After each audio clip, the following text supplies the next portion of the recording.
Welcome to Wine Soundtrack International.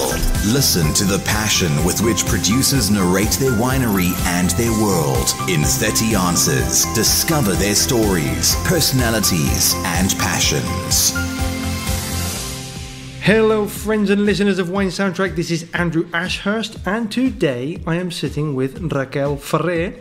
She is the person in charge of wine tourism of the Conreria de Scala Dei. Hello Raquel. Hello Andrew, nice to meet you. It's a pleasure to have you here today. Thank you very much. Could you explain a little bit about the Conreria? Yes, of course. We are La Conreria de Scala Dei. We were born in 1997 and we are located in Scala Dei, which is like the main village of Priorat. It's like the village where all the history about wines started. Mm-hmm. How many hectares do you have? Right now we have 59 hectares of land. Right. And how many bottles of wine do you produce per year? More or less we produce 140,000 bottles every year. And what type of wines? Most red and white wine. Mm-hmm. And what markets are you on? We are in the national market in Spain, but also we export to America, Sweden, Ireland, Switzerland, China, and others. What was your first memory, relevant memory in the world of wine? I like this question. I would say going to harvest with my parents and my granddad when I was young. It's like my first memory and also the most important one. What was the most memorable wine you've ever drunk? Well, right now we were talking about my granddad, so I would say the wine that we produced at home. It's not the best wine I have ever tasted, but for sure it's the most important one for me. Traveling around the world, which is the best foreign wine you've ever drunk? I haven't traveled a lot. It's a pity. I wish I can start soon, but I have tasted some wines from around the world, and I would say that the best wine is produced in Priorat. So for me, wines from Priorat are the best kind of wines. So it's not necessary to go abroad to find the perfect wine for you. Good. And the worst? Trick question. Yeah, very tricky. Well, maybe when I was 16 or 17 years old, typical thing that you go to a supermarket, you pick a wine that is like €3 and you drink it. The worst wine I have ever tasted. €3 is not bad. It's when you get a €1. Yeah, well, €3, it's not the best one either. Because obviously you're in charge of wine tourism here at the Conreria de Scala Dei. Amongst all the populations, all the people that come, who do you think drinks the best in terms of quality? I would say people coming from Switzerland, Belgium, or Sweden are the ones that really get to see and to know the value of our wines. Which is the most expensive bottle of wine that you have in the cellar? It's Costera al Mario, which is 100% Carignan, and it's €100. And which is the wine that gives you most satisfaction? I would say Las Brugueras White, which is one of the first wines that we started producing. It's a white wine, which is quite strange in Priorat. Priorat is known for its reds. But we started in 1997 producing this white wine, and lots of people still know us thanks to this wine. And the variety of the wine? It's 100% white Grenache. Do you believe in the perfect variety? I don't believe on the perfection of just one variety.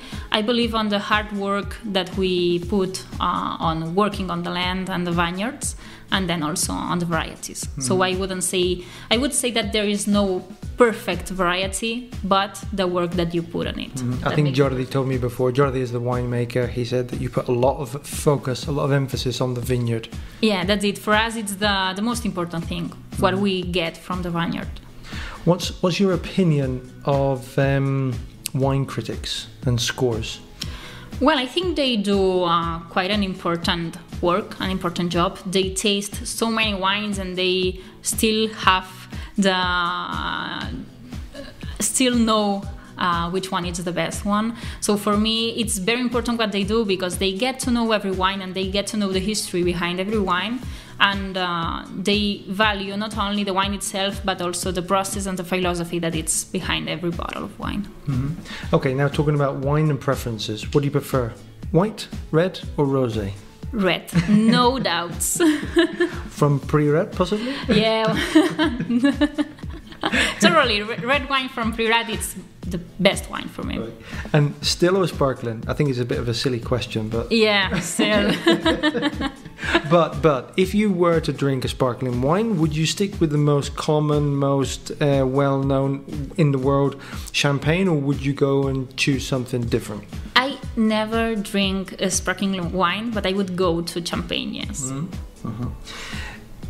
Now, obviously, we try to blend, mix wine or pair with food. Yeah. The typical topics are blending whites with fish, reds with meat. Would you, or have you ever done it the opposite way around? Yeah, I always try to mix it and to do it the other way around. I think that you have to enjoy wine and you have to enjoy food, and the important thing about pairing them is to be able to change things and to do whatever you think it's the best thing to do. So I used to do it, I used to mix it, and I also encourage people to do it. Just experiment and try new things and be able to know what you prefer.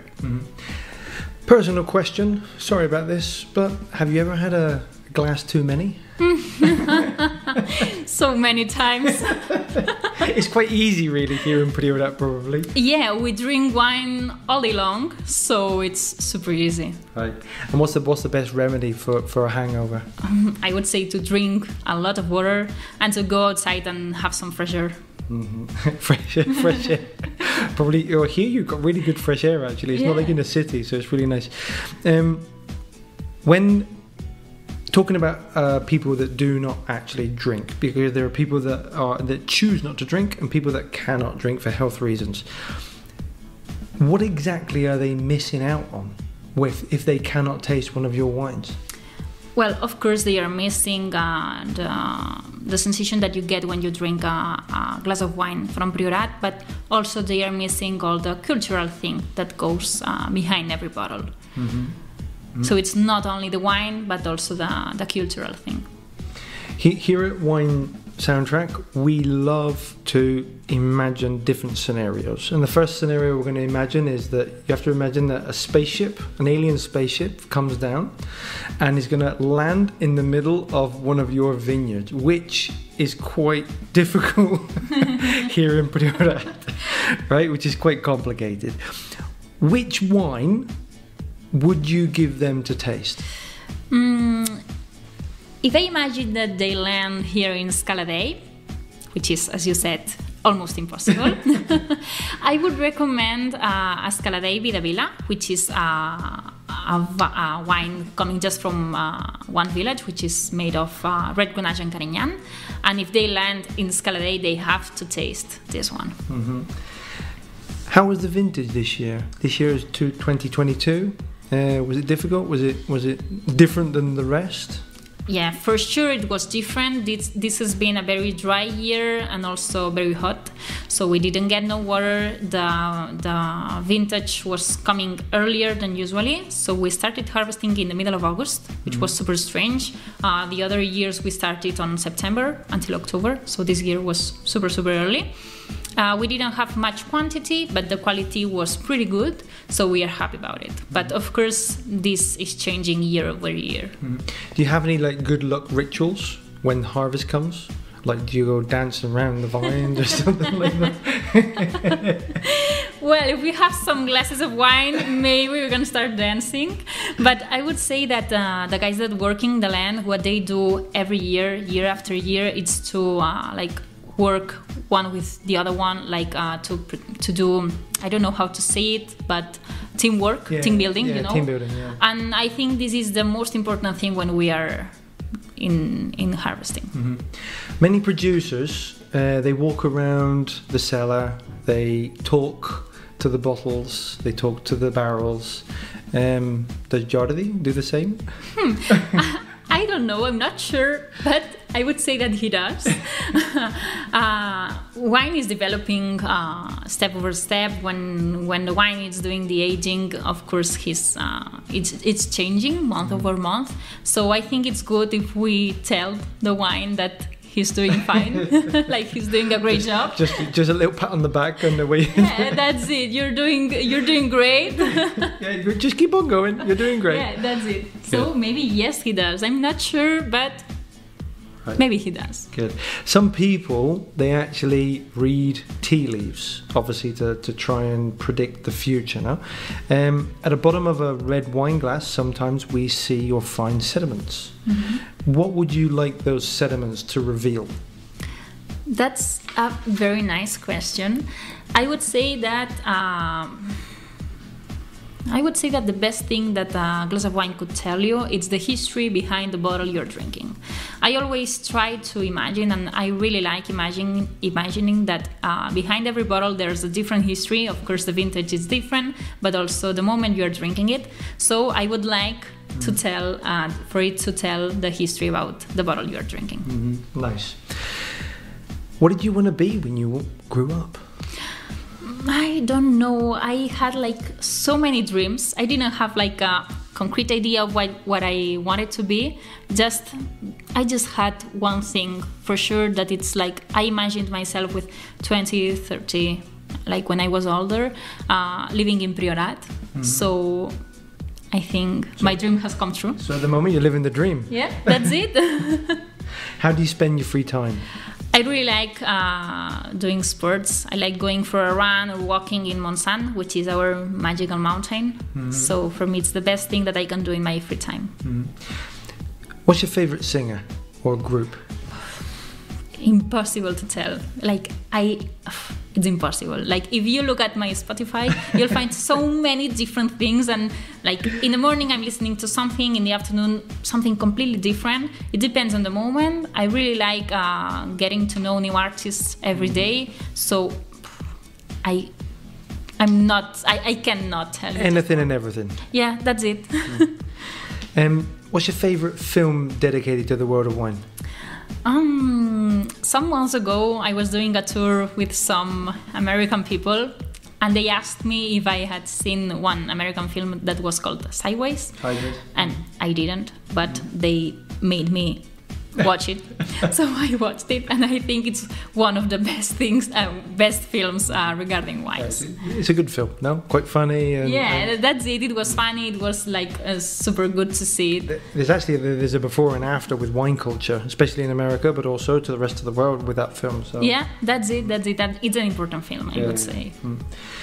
For a really, really romantic evening, which wine would you order?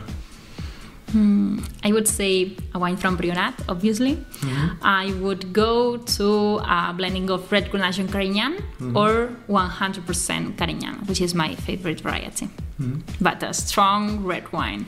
With a bit of body. Yeah, that's it. Do you support any sports teams or anything? Or? Yeah, Barça for the win, always. So now the question would be, if they were to win anything, at the moment they haven't won nothing for many, many years, right? But if they were to win something, what bottle would you give them to celebrate? Well, I hope they win something like in the next months, but I'm not sure. I would give them one bottle of Bultons, which is a blending of Carignan and red Grenache. It's a very elegant wine, and I think it's the perfect wine for them. Mm-hmm. What was the best piece of advice that you've ever received?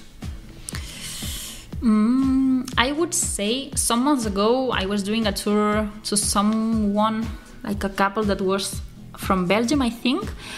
It was one of my first tours, so I just joined the company, and they told me like to keep showing the passion that I feel from Priorat, and to keep loving the region, keep loving the wines, and keep like communicating it the way I do. So I think this is the best advice that I have ever received.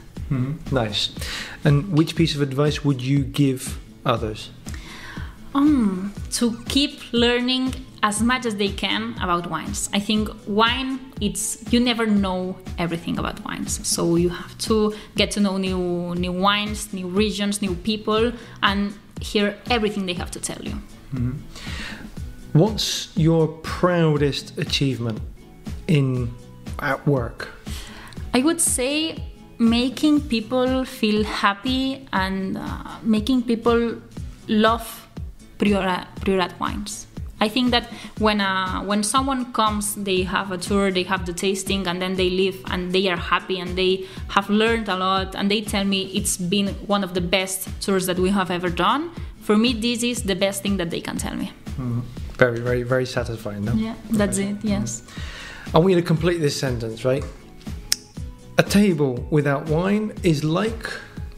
A table without wine, it's like you have no table. I mean, in Priorat, we drink wine all day long. Like when you have breakfast, when you're having lunch, at dinner, anytime we're drinking a glass of wine. So a table without wine, it's nothing. Mm-hmm. Back to the imagination side of things. A VIP is being photographed in or on a terrace, right? Sat down with a bottle, and in all the light, all the light under the light, in exactly the best focal point, you can see one of your bottles. Which famous person would you like to be having your wine?